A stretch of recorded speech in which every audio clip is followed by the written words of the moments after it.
Well, this little lady arrived via a removal man that we've been using for years here in Wigan, Kevin Bentham, and it belonged to an old lady and they were doing a house clearance, I believe. Anyway, apparently it used to work very well, but you can see it's been standing for quite a while and somewhere with lots of mould and all sorts. It does need a fair bit of work to get her working.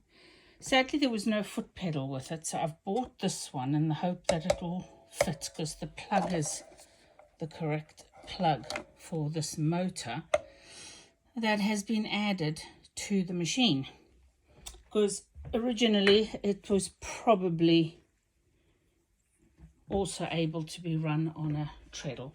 So the case is in a shocking state as well. Not surprising for the age, I suppose, but I think all of that can be cleaned up, and maybe I could put some edging onto this to keep it nice. Just fix these up, make sure they're secure, because it weighs a lot.